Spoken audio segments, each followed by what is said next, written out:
J'appelle donc à venir ici sur scène Nathalie Rebel, Alain Chabrol, Caroline Paul, Laurent Michel, Jean-François Husson et François Van Canut.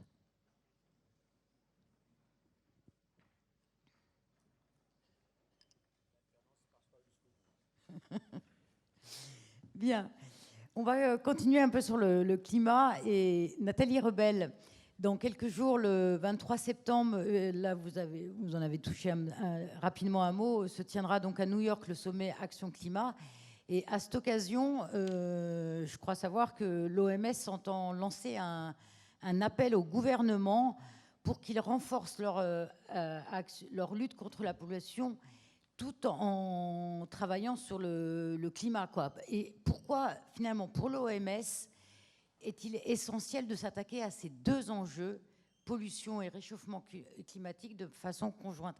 Et qu'est-ce que vous préconisez au gouvernement pour travailler ainsi? Merci beaucoup.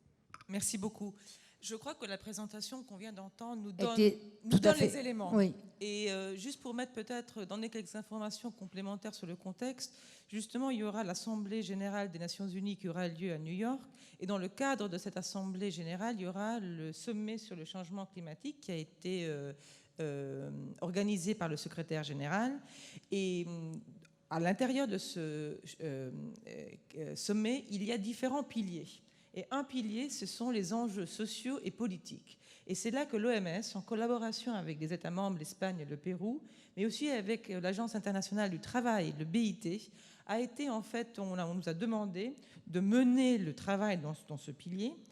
Et c'est comme ça que l'occasion s'est montrée de pouvoir vraiment mettre en avant les enjeux de santé à l'intérieur des débats sur le changement climatique. Alors, ce qui s'est passé, c'est que l'OMS, avec les États membres, vraiment fait un appel aux pays de s'engager à prendre des mesures pour adresser d'un côté le changement climatique et les pollutions. C'est la santé qui a fait le lien entre les deux, en fait. C'est la santé qui fait le lien, mais qui démontre aussi, comme on évoquait, que justement, on ne peut pas voir ces deux problématiques comme séparées. Il faut les voir ensemble. Il faut les voir ensemble dans le sens que pas seulement nous avons un certain nombre de mesures qui vont être favorables aux deux, mais aussi qu'il y a des mesures qu'il faut prendre indépendamment l'une de l'autre, mais en même temps pour pouvoir bénéficier à la santé de la population. Et du coup, la demande qui est faite aux États membres, c'est de s'engager dans des actions, d'un côté pour des financements contre le changement climatique, c'est-à-dire d'investir dans des actions pour combattre le changement climatique, mais en même temps aussi d'adopter, de rejoindre les valeurs de qualité de l'air, entre autres les valeurs de l'OMS, pour justement combattre tout ce qui est la pollution de l'air atmosphérique. Alain Chabrol, vous êtes, je vous présente parce que vous n'avez pas encore intervenu, vice-président donc de France Nature et Environnement. Mathilde Pascal l'a laissé entendre dans sa présentation, mais effectivement, est-ce qu'il n'y a pas aussi parfois un antagonisme, une difficulté pour rapprocher politique de lutte contre le réchauffement climatique et lutte contre la pollution? Et notamment, là, récemment, on sait bien que les progrès en matière de filtres à particules limitent quand même de mieux en mieux les polluants qui arrivent dans nos polluants. Et en même temps, une étude récente de la semaine dernière de Greenpeace montrait que tous les véhicules vendus en 2018 allaient émettre beaucoup plus de CO2 que ne le fait l'Europe à elle seule. Oui, alors, quand on a préparé cette table ronde-là, et après coup, je me suis dit, vraiment, il y a des choses, il faut que tu les dises. Donc, je vais profiter de l'occasion, indépendamment des SUV. Alors, d'abord, un grand merci à Atmo France et puis donc à Atmo Occitanie pour ces rencontres, puis votre invitation. Et puis, à mon tour, une pensée particulièrement émue, et ici, à José Cambou. Elle aurait tant aimé être avec nous, et elle reste pour nous en exemple. Alors, vous savez que France Nature Environnement, FNE, c'est 3500 associations fédérées et 850 000 membres. Et on est présent également dans les territoires d'outre-mer. On en a parlé un tout petit peu tout à l'heure, mais le changement climatique multiplie, vous le savez, les phénomènes des sargasses. Ces algues se décomposent en masse sur les côtes antillaises, libérant le dioxyde de soufre, et puis on a parlé aussi des particules, aux conséquences sanitaires et économiques graves. Et c'est aussi un exemple, même s'il est lointain aujourd'hui, du thème de nos rencontres, et il faut aussi y penser, parce que la manière dont on s'y prend, c'est quand même un peu un travail de Shadok. Et puis ensuite, puisque ça nous concerne tous, en vœu à l'adresse de Madame la ministre Borne, Jean-Luc Fugit le rappelait tout à l'heure, avis sur le futur thermomètre, Atmo unanime dans ce type de commission, c'est relativement rare. Donc vraiment, nous demandons à la ministre Borne de s'approprier, d'adopter ce nouvel indice, et puis surtout, pour une fois, que le ministère de l'Environnement remporte ses arbitrages, tous ces arbitrages interministériels nécessaires.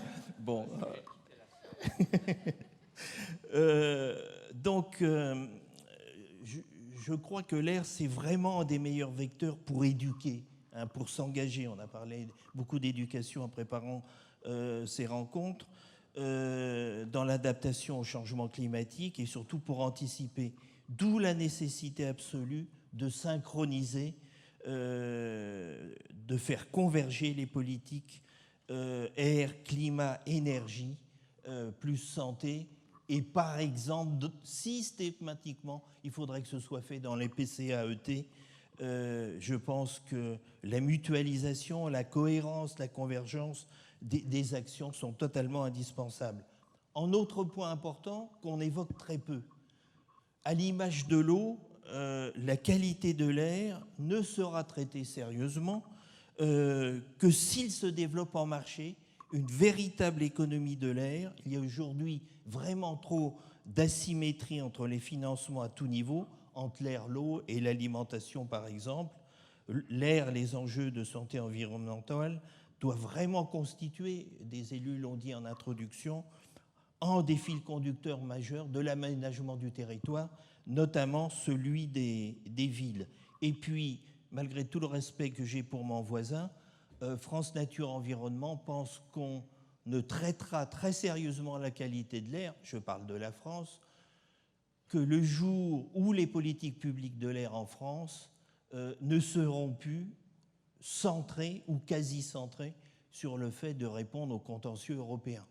Bon, ça c'est dit, mais je pense qu'effectivement il va falloir évoluer, parce que là on est dans un cercle qui ne nous semble pas très vertueux ni favorable aux politiques. Ce que je voudrais dire aussi, c'est que pour le changement climatique, France Nature Environnement pense qu'un vraiment des meilleurs leviers de mobilisation d'action, c'est l'information au sens aller au-delà de l'information et de la sensibilisation. C'est vraiment les enjeux d'éducation, notamment d'éducation au changement de comportement durable, avec le volet indispensable, bien sûr, de montée en puissance de tous les acteurs. Là, quand même, il faut le dire, vous l'évoquiez tout à l'heure à propos des Gilets jaunes, un vrai problème en France aujourd'hui, c'est la crise de l'incarnation, de la crédibilité, de la confiance. Et à cet égard, les associations, il faut le répéter, sont classées parmi les plus légitimes et au premier rang, les ASCA.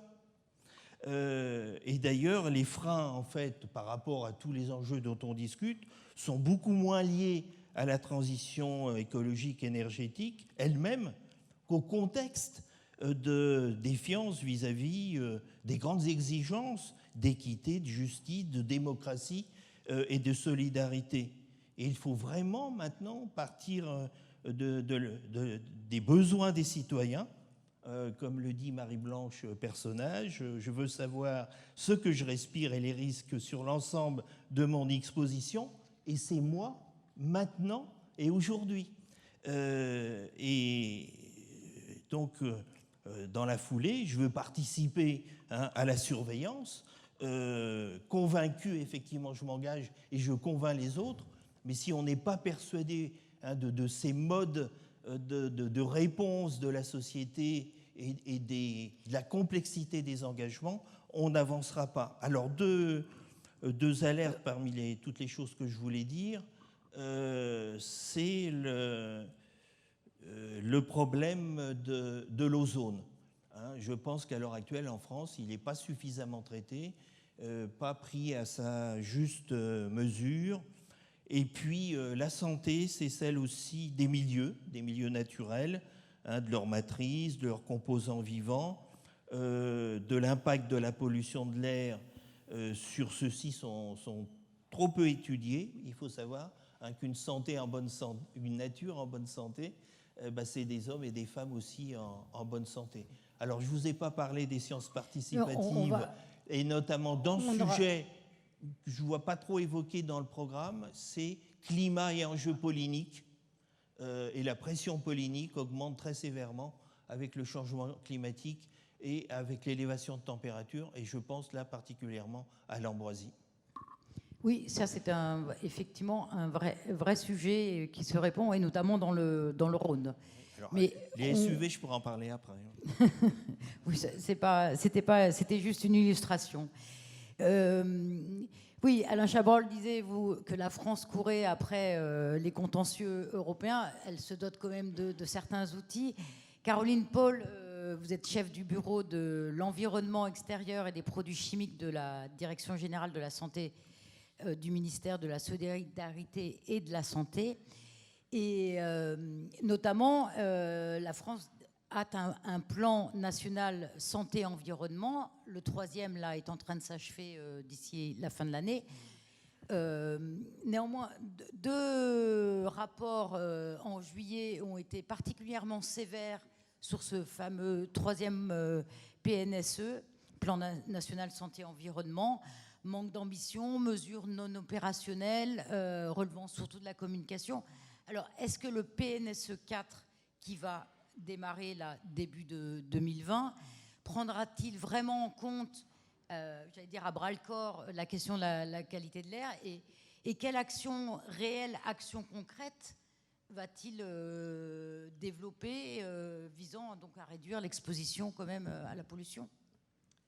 Alors, concernant le PNSE, je pense que les rapports, effectivement, ont montré certaines peut-être failles ou des points à améliorer, en tout cas en termes de gouvernance. En termes de bilan, je pense qu'il n'est pas si négatif que ça, en fait, sur le PNSE. D'ailleurs, on a demandé au Conseil de santé publique, enfin, on est en train d'élaborer une demande, en tout cas, pour faire une évaluation des progrès qui ont été accomplis dans ce domaine, parce qu'il y en a, et il y en a de nombreux. Je pourrais signaler, par exemple, l'évolution des connaissances sur l'imprégnation des populations, avec les résultats qu'on a eus la semaine dernière, qui étaient publiés dernièrement, de l'étude de biosurveillance Esteban, réalisée par Santé publique France, qui montre que déjà sur ces premières séries de résultats des polluants de l'environnement, donc bisphénol A, phtalate, etc., que nous sommes comme des éponges vis-à-vis de notre environnement. C'est-à-dire que nous sommes pour tout ce que vous mesurez, vous le retrouvez dans l'organisme. Donc on est vraiment partie de l'environnement à 100%, puisque franchement on retrouve tous les polluants mesurés. Et dans le PNSE 4, est-ce qu'il va y avoir des mesures particulières plus poussées? Alors justement, je pense que ce premier bilan permettra aussi Enfin, il faut continuer et suivre finalement l'impact des politiques publiques en regardant aussi les évolutions de ces imprégnations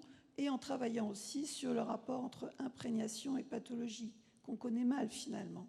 Et là, pour le coup, la France s'inscrit aussi dans les programmes de travail européens, comme le programme HBM4U, Human Biomonitoring, qui donc prévoit toute une partie donc, de surveillance des populations européennes, mais aussi de travail sur les relations entre imprégnation et pathologie. Donc on a beaucoup de choses qui évoluent dans ce domaine des connaissances Et c'est un peu le rôle du ministère de la Santé aussi de faire évoluer les connaissances sur ces questions d'impact sanitaire et de la pollution atmosphérique et du changement climatique. Alors je rebondis aussi sur ce que vous avez dit sur les pollens. Le ministère de la Santé travaille beaucoup sur cette pollution des pollens, a coordonné notamment le travail des réseaux, du réseau national de surveillance aérobiologique, des pollinariums, et le gros travail fait aussi par les ASCA. On est en train d'élaborer, une politique coordonnée entre tous ces acteurs. Et il faut rappeler que c'est quand même 30% de la population adulte qui va développer des allergies, 20% des enfants, et qu'on va se retrouver avec la moitié des personnes qui vont développer potentiellement des asthmes ou des pathologies plus graves. Donc avec une vraie question, et ces pollens, comme vous disiez, évoluent avec le changement climatique, et donc il y a un impact aussi de la pollution atmosphérique qui potentialise l'effet de certains pollens.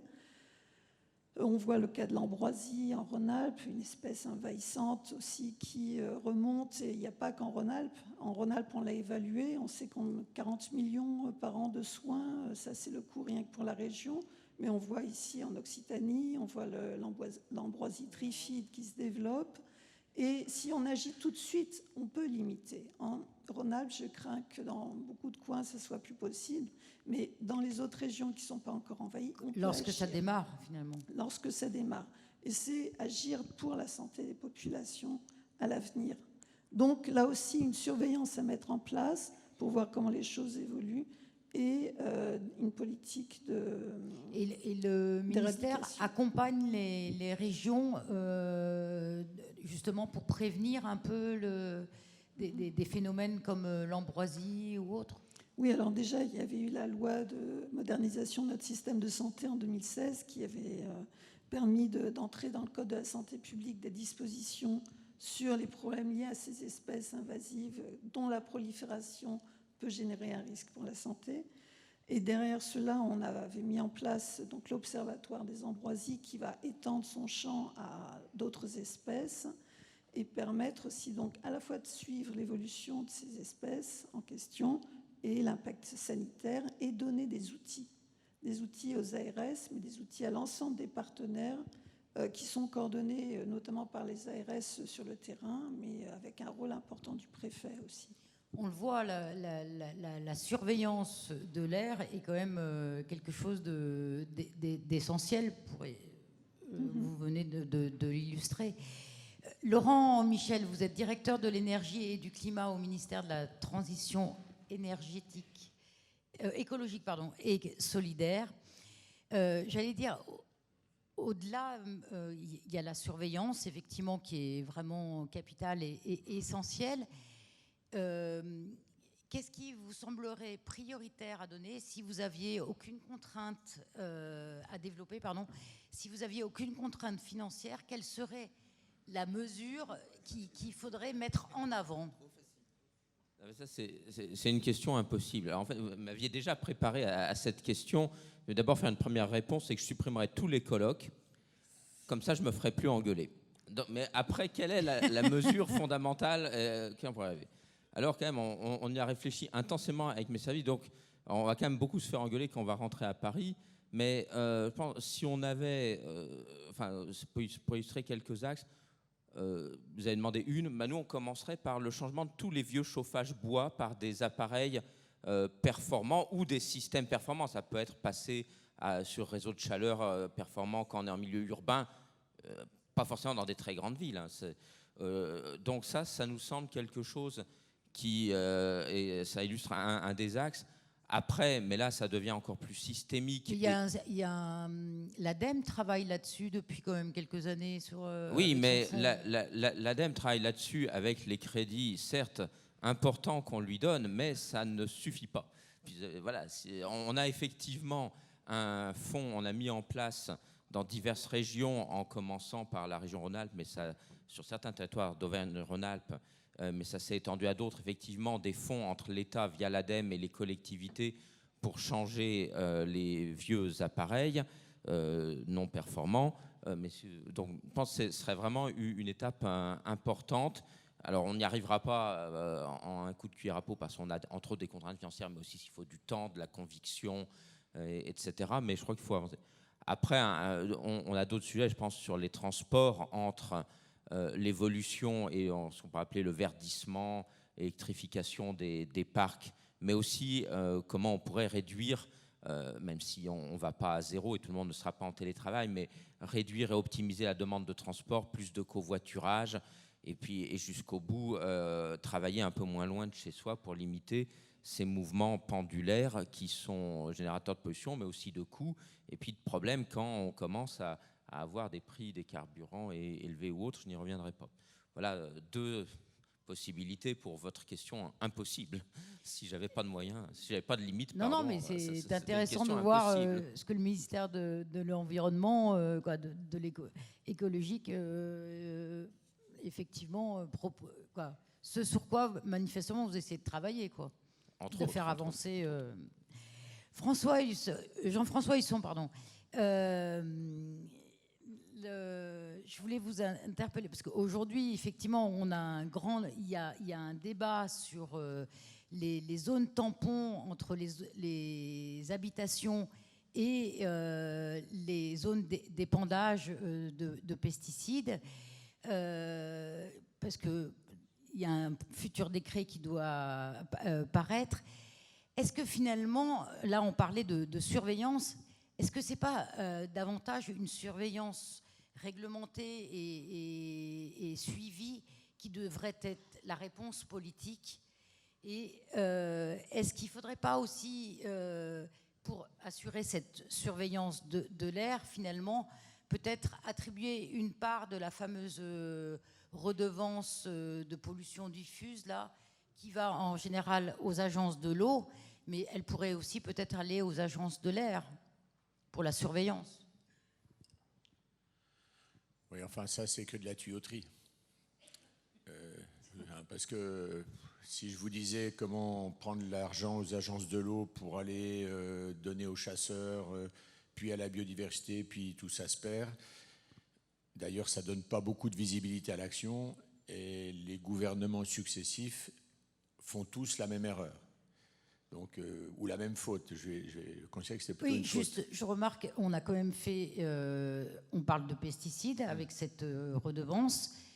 On l'a attribuée effectivement à la pollution de l'eau depuis longtemps. On a le même problème avec l'air. Ouais. Non, mais il y a deux.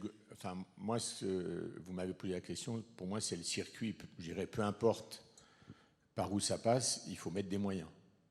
Je pense que c'est ça le plus important. Et ça a été dit par plusieurs intervenants ce matin. On a un sujet sur, comme me disait quelqu'un, d'ailleurs, ça devait être à l'Assemblée générale d'Atmo. Quand vous avez, là, j'ai une bouteille d'eau, il y a de l'eau dedans. Et quand elle sera vide, on dit il n'y a rien dedans. S'il y a de l'air.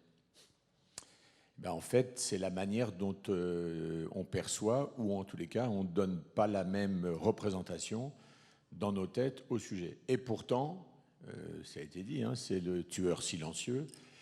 Donc là, il y a un vrai sujet. Et dans ce sujet où on a besoin de moyens, il faut tout regarder. Et moi, je vais essayer de répondre à la question sur les pesticides, qui est complexe, parce que quand on parle de ça, on est plutôt donc sur les territoires ruraux, qui vont à nouveau se sentir montrés du doigt. Et puis dans les territoires ruraux, comme c'est des produits phytosanitaires, ça va être plutôt les agriculteurs, dont à peu près aujourd'hui, on va dire 2/3 vivent depuis 2 ou 3 ans des difficultés tout à fait inhabituelles, avec, je le dis quand même, un certain nombre de régions de France aujourd'hui, alors je passe sur les revenus, mais où vous avez des sources taries, ce qui pose des vrais problèmes, que vous soyez céréalier ou éleveur. Donc, je dis ça parce qu'il faut quand même qu'on prenne conscience de ne pas allumer trop de foyers d'incendie et d'essayer de regarder de quelle manière on apporte des réponses tangibles en écho à des vrais sujets. Le sujet des produits phytosanitaires, j'étais venu, je l'ai dit tout à l'heure, en 2012, parce que ici, je ne sais plus pourquoi vous m'avez invité, mais en tous les cas, j'avais fait partie de la mission d'information sur les pesticides qui était présidée au Sénat déjà par Sophie Primas. Donc, pour moi, c'est un vrai sujet. Y apporter une réponse du Yaka Fauque, c'est plus compliqué. Et le sujet qui est le nôtre aujourd'hui, c'est bien, alors moi je suis allé voir parce qu'au début j'ai cru que c'était que politique, pas du tout. C'est effectivement, en fait, c'est parce qu'il doit y avoir un nouveau décret du Conseil d'État, mais parce que le précédent, qui date de 2017, sur lequel manifestement il y a eu contestation au recours, a été annulé. Et donc, il faut à nouveau retravailler sur la question des distances pour les zones d'épandage des produits phytosanitaires. Donc, je pense qu'il faut pouvoir analyser. Et pour analyser, je ne suis pas sûr aujourd'hui, par exemple, que tous les ingrédients soient rassemblés pour savoir qui mesure, sur quelle base et quel est, entre guillemets, le danger ou non. Les équipes qu'on a à Atmo m'ont fait une petite note. Manifestement, les critères qui servaient jusqu'à maintenant à considérer que telle ou telle distance, etc., ben, ils ne sont plus d'actualité parce qu'ils n'avaient pas été revus depuis longtemps. Et c'est là où je dis, je ne sais pas si on y arrivera en 6 mois, il ne s'agit pas de reporter, mais c'est là où il y a besoin quand même d'éléments de connaissances, d'expertise qui soient le moins contestables possible. Vous évoquiez à l'instant la question dans le chauffage, des chauffages au bois. Ça rejoint tout à fait quand j'étais allé dans la commission d'enquête dans la vallée de l'Arve, où les habitants de cette vallée ont, je dirais, très mal vécu pendant 3 ans et se sont rebellés contre les élus, les experts, en disant mais c'est n'importe quoi, c'est pas le chauffage au bois la première source de pollution, enfin le chauffage de manière générale, c'est le trafic, vous n'y connaissez rien, c'est manipulé. Il a fallu 3 ans pour gagner la bataille de la crédibilité, de la parole juste. Voilà. Alors, je ne veux pas dire, dans ma réponse, ce n'est pas pour dire il faut 3 ans, évidemment, mais je souhaite en tous les cas qu'on donne le plus d'éléments objectifs pour permettre, si possible, de trouver la meilleure solution. Et à mon avis, la première solution doit passer déjà par ce qui se réfléchit, des chartes. Les chartes permettent d'avoir peut-être un temps de transition. Parce que, je le dis aussi, quand vous avez dans des communes rurales ou semi-rurales, en général, les communes, les gens veulent qu'elles s'étendent. Et des deux côtés. Le maire, il dit, bah oui, au centre du village, c'est compliqué. Les habitants, ils veulent être les premiers à construire là où ça s'étend, mais le point le plus éloigné pour ne pas avoir de voisins, bah, il y a un moment où vous êtes quand même près d'un champ, près d'un pré, au bord d'une route. Ce n'est pas la route qui est venue, ou le pré qui est venu au-devant de la maison. Hein. Non mais, et tout ça a été validé par des actes d'achat et hier par des postes, aujourd'hui par des PLU. Voilà, donc qu'on remette, voilà, je ne dis pas l'exil au milieu du village, mais il faut remettre le plus d'éléments objectifs pour avoir une connaissance partagée, sans négliger, il ne s'agit pas de botte en touche, sans négliger le sujet qui est un sujet important. Alain Chabrol, vous vouliez dire quelque chose? Oui, bon, il ne faut pas tourner autour du pot. Hein.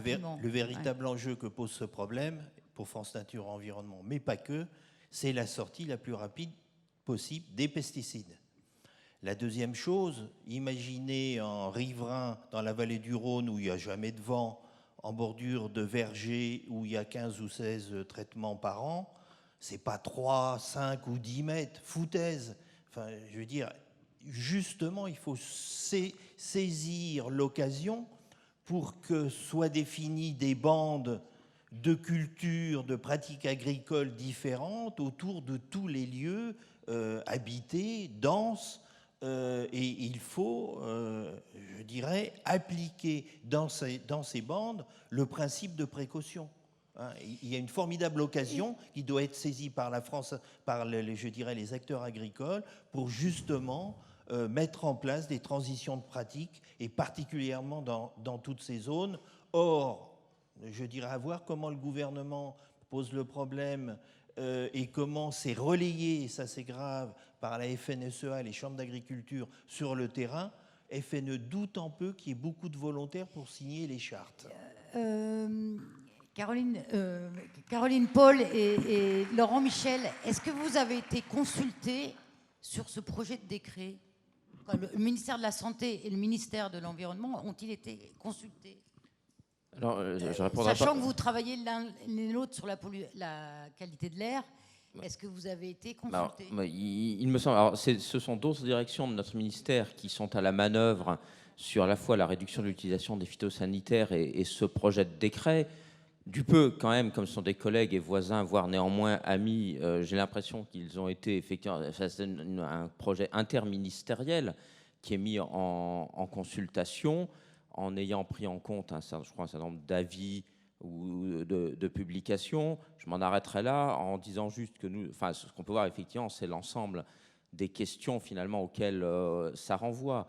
Sénateur Husson a dit que, et, enfin, pour en avoir entendu, pas seulement sur les médias, ça pose des questions visiblement au monde agricole. Et j'en ai entendu certains, je crois, parler de ça allait créer de l'artificialisation, les champs allaient être perdus. Enfin voilà, ça veut dire qu'il y a quand même des réactions. De l'autre côté, comme dit Alain Chabrol, 3, 5, 10 mètres, visiblement, il y a peut-être des gens qui trouvent que c'est pas beaucoup selon les configurations. Et ça renvoie à l'autre question sur laquelle il y a les plans éco-phyto et éco-phyto 2 maintenant, de qu'est-ce que, au-delà, enfin, il y a à la fois avoir des molécules moins dangereuses, avoir des conditions d'utilisation pour les agriculteurs, leurs salariés et autres, et les riverains qui soient moins impactantes. Et puis, effectivement, comme entre guillemets, on pourrait traiter le sujet à la source, ce qui est sûrement une chose pas très simple. Je finirai en disant, il y a quelques 15 ans, j'étais directeur de la DRIR ici et je siégeais au conseil d'administration de l'agence de l'eau Adour-Garonne, on va reparler d'eau, mais l'agence finançait des tests de ferme zéro phyto. Est-ce que ça a marché et pourquoi finalement ça pose encore question? Je crois que ça illustre bien, je m'en arrêterai là, le fait que cette transition est difficile et ou pas enclenchée pour des raisons sûrement multifactorielles. Caroline Paul, est-ce que la santé, vous avez été consultée? Bien sûr, oui. Tout à fait, nous avons Et été vous avez consultés. mis en avant quand même un certain nombre Bah, d'études que vous deviez avoir, De j'imagine. toute façon, oui, notre sujet, c'est plutôt limiter l'exposition aux pesticides. Donc tout ce qui peut limiter au maximum, on y est favorable. Mais la question qui se pose, c'est une question technique aussi d'efficacité d'une mesure qui limiterait avec des bandes qui seraient cultivées différemment. Enfin bon, on ne conçoit pas très bien comme vous disiez, la question c'est plus sans doute de concevoir autrement l'agriculture, surtout dans les zones autour des habitations. Mais on sait aussi que les pesticides migrent, qu'il y a des nuages de pesticides, même s'ils sont loin des habitations, dont on va retrouver des traces en ville. Voilà, c'est la question générale de l'usage des pesticides qui est posée et de leur évaluation. Je pense qu'on peut dire qu'on voit que là, sur ce sujet, l'action transversale a du mal à vraiment être efficiente, efficace au plus haut niveau de l'État. Parce que voilà. Bon, c'était juste une... Non, mais parce qu'on parlait d'action transversale sur tous les secteurs. Voilà. Juste, avant de donner la parole à la salle, parce que je sais que vous l'attendez, je voudrais juste demander à François Van Canhut, donc, que je rappelle de la Commission européenne. Vous avez parlé tout à l'heure, effectivement, vous avez souligné que vous engagiez des procédures d'infraction à l'égard des États, que c'était une de vos armes pour les faire avancer et faire avancer leur action. Bon, il y a 2 États qui ont été condamnés effectivement par la Cour de justice de l'Union européenne, mais aucun État pour l'instant n'a été... tous les États ont échappé à une amende. Pourtant, dans ces procédures de contentieuses, il y a cette menace, mais elle n'est jamais mise à exécution. Pourquoi ? Alors, plusieurs dimensions dans votre question. La première réponse que je vous donnerai... Rapidement, parce qu'après... Oui, rapidement. Non, c'est que le contentieux, ce n'est pas un objectif en soi. L'objectif, c'est d'améliorer la qualité de l'air en Europe et dans tous les États concernés. Et donc, c'est un outil qui est à notre disposition pour que les États honorent les obligations auxquelles ils sont engagés. mais ce n'est pas une fin en soi. On n'est pas ravi de lancer des procédures d'infraction, on est plutôt désolé puisque c'est bien la démonstration que la situation n'est pas satisfaisante. L'objectif, c'est vraiment que des réponses soient apportées, et il y a d'autres outils qui permettent aussi que ces réponses soient données. Il y a un contentieux national en France, il y a un contentieux administratif, il y a un contentieux civil. Donc les pressions, elles sont multiples, elles n'émanent pas que, et heureusement, du niveau européen. Maintenant, sur le processus d'infraction en tant que tel, c'est un processus long. C'est un processus long puisqu'il est, par définition, un processus qui est basé sur de l'évidence et donc sur des tendances qui sont lourdes. On est arrivé à des sanctions et à des astreintes, comme on les appelle, conformément à la manière dont les traités les définissent, dans le cadre de législation environnementale. C'est le cas pour la législation des déchets en Italie. C'est le cas. Là, on oui. parle de pollution. Non, mais ce que je veux vous dire, c'est que oui, c'est juste une question de cycle. On a des condamnations de la Cour. Pour la Pologne, c'était 2018 et pour la Bulgarie 2017. Donc on est dans un cadre qui pourrait amener à ce qu'on appelle un manquement de la part des États membres qui aboutirait. Donc c'est une possibilité, c'est une éventualité, ça dépend du cycle d'infraction. Mais pour faire notre autocritique, la Cour des comptes de Luxembourg, qui regarde tout ce qu'on fait de façon scrupuleuse, estime qu'on pourrait aller encore plus vite dans le traitement des infractions. Donc ça répond sans doute à votre question, qui dirait qu'en gros, on devrait accélérer encore les choses davantage. C'est sans doute toujours possible d'aller plus vite. Mais ce que je peux vous dire, c'est qu'on agit de façon déterminée et que si on arrive aux sanctions et aux astreintes, c'est dans l'ordre des choses que ça soit le cas. Maintenant, il y a tout un débat qui est toujours d'actualité aussi sur l'utilisation des financements. Est-ce que ce ne serait pas mieux pour les États concernés d'utiliser les financements en premier lieu pour pallier la situation, pour remédier aux problèmes de pollution, plutôt que d'en arriver aux astreintes? Si on doit en arriver aux astreintes, pour nous, ça fait partie de l'ordre de ce que le traité prévoit. Donc on y arrivera. Merci.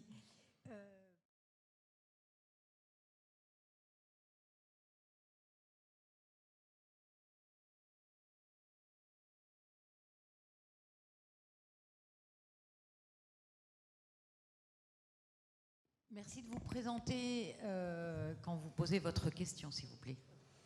Alors, je suis Dominique Robin, directeur d'Atmos Sud, la région voisine. J'ai une question pour Madame Rebel, Monsieur Vaquenuet, pardon, et sans doute Monsieur le directeur général du climat et de l'air, sur la question des référentiels.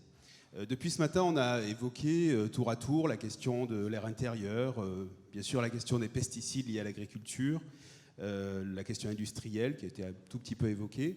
Et au fond, si j'ai bien compris, aujourd'hui, on parle beaucoup des polluants classiques. L'OMS nous explique qu'il va y avoir effectivement une révision des recommandations, sans doute vers un durcissement. Mais pour autant, finalement, sur ces questions de santé-environnement, quand on est sur le terrain, la question éclairée finalement des acteurs de la société, mais maintenant des citoyens à travers les médias, porte souvent finalement aujourd'hui sur les particules ultra-fines, sur les polluants spécifiques de leur intérieur, sur ces fameux pesticides. Et j'aimerais savoir finalement quelle est la stratégie par rapport à ces nouveaux paramètres, ces nouveaux polluants, en matière de référentiel. Parce que finalement, et vous l'avez évoqué sur la question notamment des champs, finalement, à partir de quel moment doit-on considérer que cette question eh bien, devienne une priorité de santé publique? Or, c'est vrai qu'on se heurte souvent finalement à cette dimension. Quels sont les critères sur lesquels demain, nous pourrons objectivement apporter des réponses, et donc la question soit de la réglementation, soit des recommandations se pose sur le sujet. Merci par avance. Nathalie ? Oui, merci. Alors, ce que je vous souhaiterais dire, que c'est tous les facteurs que vous venez d'évoquer, ce ne sont pas des facteurs que nous oublions. Et je vais commencer par le dernier sujet des pesticides, qu'on vient de discuter longuement. Ce n'est pas parce que les pesticides ne sont pas inclus dans la liste des polluants qui vont être traités dans les réglementations et les directives sur la qualité de l'air qui ne sont pas d'actualité pour l'OMS d'une question de santé publique. D'ailleurs, l'OMS est en train de travailler depuis de nombreuses années avec d'autres agences comme l'Agence internationale de l'agriculture et de l'alimentation pour justement classifier les pesticides, les polluants, selon les risques et aussi de développer en partenariat des systèmes de gestion justement des pesticides qui vont après, j'espère, influencer et aider à être traduits au niveau des pays. Du coup, ça c'est en ce qui concerne les pesticides. Maintenant, ils ne sont pas inclus dans la révision des directives à ce jour, mais il y a un autre... Il y a plusieurs autres ouvrages, si je peux dire, et référentiels, comme vous disiez, qui peuvent être utilisés pour être traduits après dans la législation. En ce qui concerne les particules ultra-fines, pareil, c'est des sujets qui sont à l'ordre du jour et qui, dans le cadre des révisions actuelles, ont été inclus d'ailleurs dans les délibérations et dans les travaux scientifiques. Et effectivement, il y a eu une discussion, elle est encore en train d'être revue, combien à ce jour nous pouvons, suivant la méthodologie de travail adoptée pour le moment, pouvoir nous exprimer sur un certain nombre de nouveaux risques, entre autres les particules ultra fines. Et ce qui mène à dire que, effectivement, d'un point de vue de santé publique globale, quand on parle bien sûr de pollution de l'air à un niveau global, quand la pollution est très différente, je vous montrais les diapositives ce matin, la situation est très différente. Du coup, à un moment donné, il faut certainement, sur la base scientifique, faire des choix, faire des choix, mais qui ne veulent pas dire que ces choix sont un choix absolu et qu'il n'y a pas d'autres effets qui doivent être pris en considération dans d'autres moyens, comme je disais, le travail sur les pesticides, qui peut être inclus sur des voies parallèles des réglementations sur la pollution de l'air.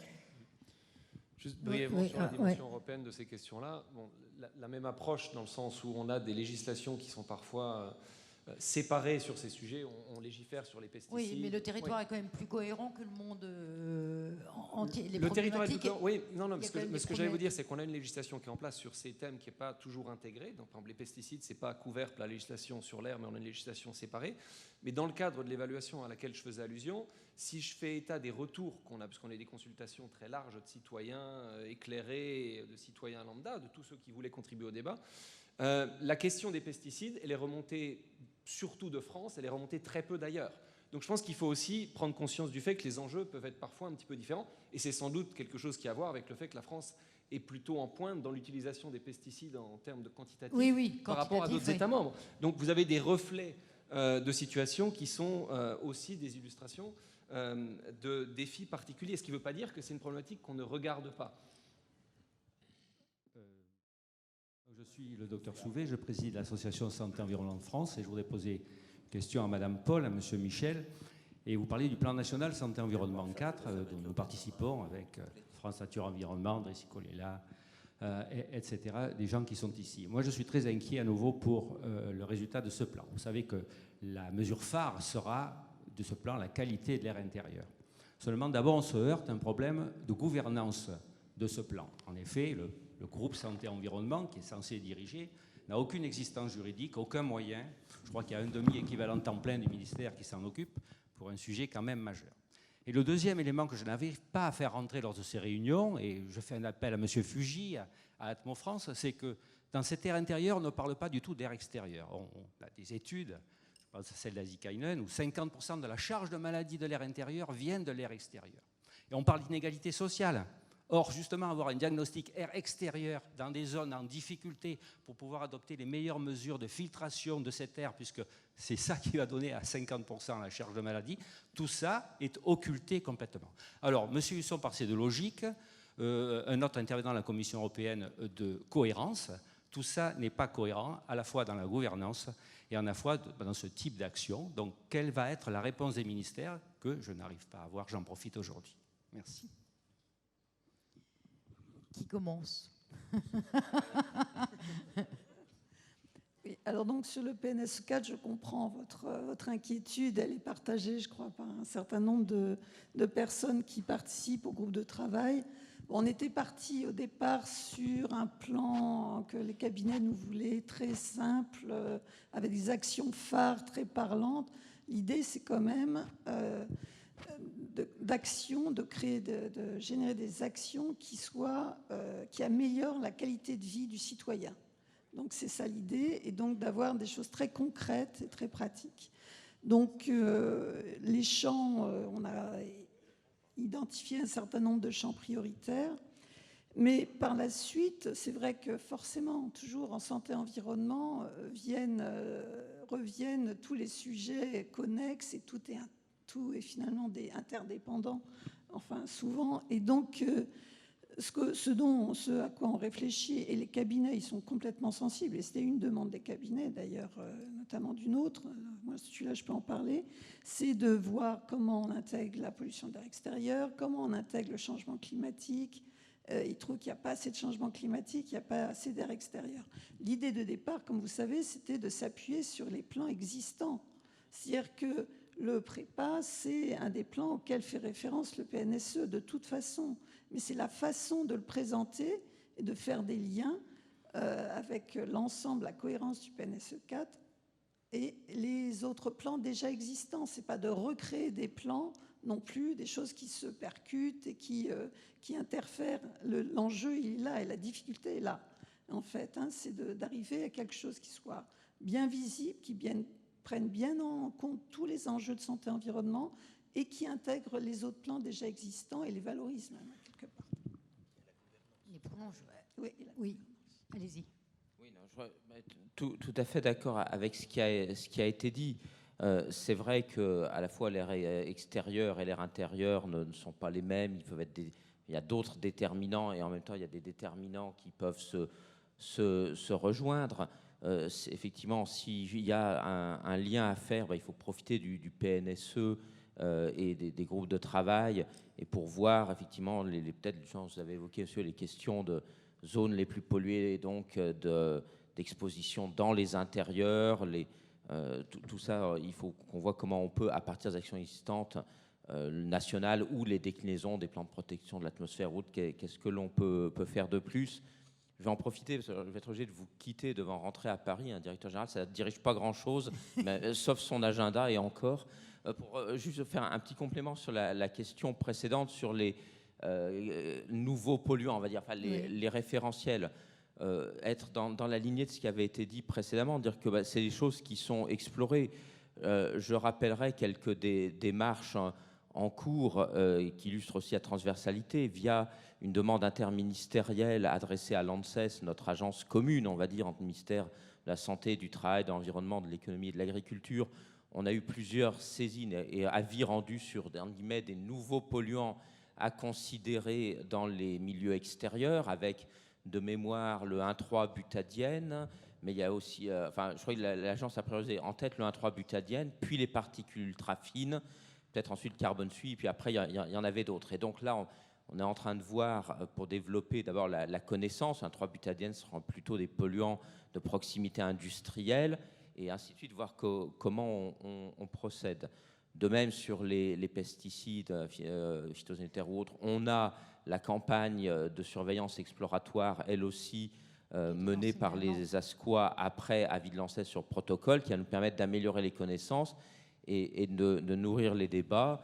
Et puis, sur l'air intérieur, de souvenirs un peu anciens, il y a eu aussi quand même pas mal d'élaboration de réglementation sur le caractère émissif de tel ou tel matériau de construction ou autres objets, en regardant un coup le formaldéhyde et d'autres. Donc, c'est des champs extrêmement vastes qu'on explore et où même, pour rebondir sur ce qui a été dit par le collègue de la Commission européenne, même si en France on parle peut-être beaucoup de phytosanitaire, je pense qu'il y a d'autres pays où il y en a et c'est aussi intéressant de partager aussi avec l'OMS, avec la Commission européenne, ces travaux sur les référentiels, parce que la France n'est pas tout à fait un tout petit pays, mais si chacun, on fait tous dans notre coin ces travaux, donc je pense aussi qu'il faut qu'on y réfléchisse sur ces questions de référentiel, même s'il ne s'agit pas d'attendre que l'Europe ait réglementé le 1,3-butadiène. Ça, on l'a mis dans notre liste, on va s'en occuper, mais je pense qu'il y a un partage à faire sur ces sujets. Merci. Par Twitter, une personne posait la question, et ça s'adresse plus, j'allais dire, peut-être aux Atmo ou ASCA, pardon. Il y a 48 000 décès prématurés en France en 2016, mais existe-t-il des données chiffrées régionales concernant l'impact sanitaire de la pollution de l'air, et j'imagine en termes de décès prématurés? L'étude qui a donné le chiffre de 48 000 morts, elle a été faite sur l'ensemble des communes de France continentale. Il n'y a pas la Corse, malheureusement. Et toutes les données sont en accès libre sur un portail qui s'appelle Géode. qui est accessible sur le site de Santé publique France, dont on pourra mettre le lien. Je pourrais vous donner le lien. Donc oui, il y a des données régionales qui sont accessibles sur ce site-là. D'accord, merci. Une question très courte, excusez-moi, de citoyenne. Je voulais savoir actuellement, c'est Bercy qui arbitre les politiques. Si c'était le ministère de la Santé qui arbitrait les politiques, est-ce que vous me confirmez que ça serait favorable à l'économie? Vous voulez que je répète? Non, vous avez dit favorable à l'économie. Tout à fait. Si c'était le ministère de la Santé qui arbitrait les politiques, est-ce que ce serait favorable à l'économie? Ah oui, ça coûterait moins cher au final. Oui, j'ai compris. C'est Oui. pas sûr. C'est pas sûr. Non, mais ça dépend de ce sur quoi on arbitre. Il y a certaines dispositions qui peuvent être contraignantes et qui peuvent donc du coup représenter un coût de mise en œuvre. C'est clair. Après, l'économie s'adapte aux situations et ce qu'on vise aussi, et je sais qu'on y travaille un peu avec l'OMS, c'est de voir quels vont être le développement des emplois verts, par exemple, liés à un changement de paradigme, un changement de vision du monde vers quelque chose de plus durable et prenant en compte l'environnement. Alain Chabrol, mais 30 secondes. Oui, à l'heure actuelle, il y a une asymétrie épouvantable encore en France entre prévention et soins. Et dans les 3%, il y a 1,5% de dépistage. Vous voyez ce qui reste pour la prévention. Il faut absolument changer cela. Et depuis le temps qu'on le dit, c'est tout à fait insupportable de voir que dans le nouveau budget de l'État, ça ne change pas. Enfin, je veux dire, on est tous aujourd'hui préoccupés par ces enjeux et il n'y a pas de traduction dans le budget de l'État. Pire, dans le nouveau budget au titre de fonctionnement, il y a disparition de postes à nouveau, justement de personnes sur le terrain, je pense dans les ARS, aussi dans les DREAL, qui justement accompagnaient ces politiques. Alors évidemment, c'est un peu tard puisque je voulais notamment poser la question à M. Michel. Moi, je suis Françoise Chetzel, je pense qu'il est parti. Je suis Françoise Chetzel, je suis présidente de l'Alliance des collectivités françaises pour la qualité de l'air.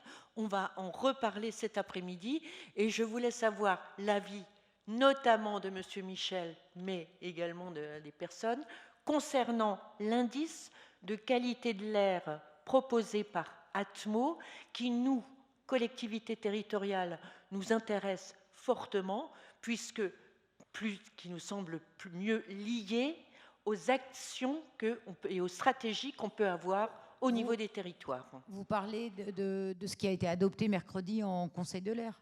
Moi, je pense qu'on peut... Proposé par le CNA. Oui, c'est ça, oui.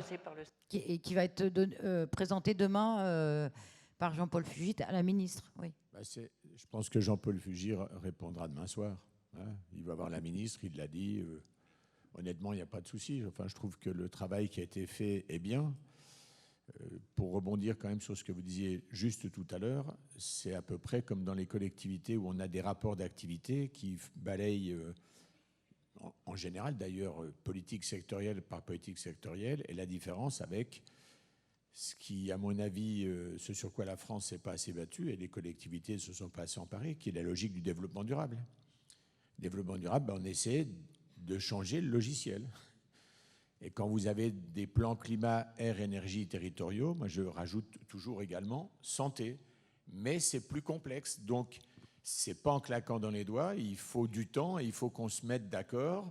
Et puis, il faut qu'on évalue, qu'on suive en permanence. Voilà, honnêtement, Paris, c'est pas fait en un jour, mais il faut s'y mettre. Allez, une toute dernière. Dupuis, présidente du RNSA. Je suis ici. Je suis là. Bon, c'est pas grave. Je vais écouter. Donc, je voulais simplement faire un petit complément là, par rapport à l'Ambroisie, puisque bon, le RNSA, c'est quand même le réseau qui... on a 80 capteurs sur le site de la France et que nous surveillons ardument, je dirais, cette plante. Et effectivement, il n'y a pas que la vallée du Rhône Il y a toute la région, on a des capteurs sur Mareuil, qui est dans limite 24 et Charente, où on est en train de dépasser haut la main les quantités qu'on retrouve dans la vallée du Rhône. Et j'en suis pour, je dirais, la plus effarée. C'est qu'au mois de juillet, je suis allée faire une virée sur le terrain avec des responsables des ARS. Et j'ai eu la stupéfaction de voir que même les champs, une fois qu'ils ont été coupés, récoltés, on a l'ambroisie qui repousse d'une façon, mais c'était couvert. J'avais jamais vu ça de ma vie, jamais. Donc en fait, le problème, il est où? C'est que les graines que les agriculteurs sèment, elles sont remplies d'ambroisie. Voilà. Et donc ça, si on n'arrive pas à stopper ça, je pense qu'on va droit dans quelque chose d'extrêmement grave. Voilà. Et j'ai parce que j'ai 2 casquettes, je suis aussi conseillère médicale d'environnement intérieur, et je voulais rebondir par rapport à ce que disait tout à l'heure le monsieur. Oui, l'air extérieur participe à l'air intérieur et pollue l'air intérieur, mais il n'y a pas que ça. La grosse problématique actuellement en France, c'est la qualité de l'habitat en lui-même. On est pratiquement, je dirais maintenant, 6 fois sur 10 dans du logement indigne. Donc, il y a autre chose. C'est que les bailleurs louent des logements qui sont insalubres, ils n'en ont rien à faire. Des familles entières tombent malades. Avant, on allait chez les gens pour une personne. Maintenant, le médecin nous met la famille entière, c'est-à-dire 3 enfants, 4 enfants, le père, la mère. Donc, ça devient quand même aussi très problématique. Voilà. Voilà ce que je voulais rajouter. Peut-être que tu as un mot à dire, Nicole, puisque tu as créé une association. Alors, juste un petit mot. Je suis Nicole Rossin, présidente de Pour changer d'air, une association. Je suis conseillère médicale en environnement. J'ai remarqué que surtout, c'était un gros problème d'humidité dans les logements. Quand aurons-nous la possibilité de mettre en avant ce problème d'infestation des logements par l'humidité? Mais je pense que le logement, effectivement, que ce soit en termes énergétiques ou qualité de l'air, la qualité du logement est essentielle. Et c'est vrai que c'est un sujet, vous faites bien de le poser. Il y a un vrai enjeu en termes de l'aspect couverture énergétique, protection énergétique et en termes de qualité de l'air, effectivement, qui est souvent très défectueuse. Et l'humidité n'arrange rien. Je vous remercie.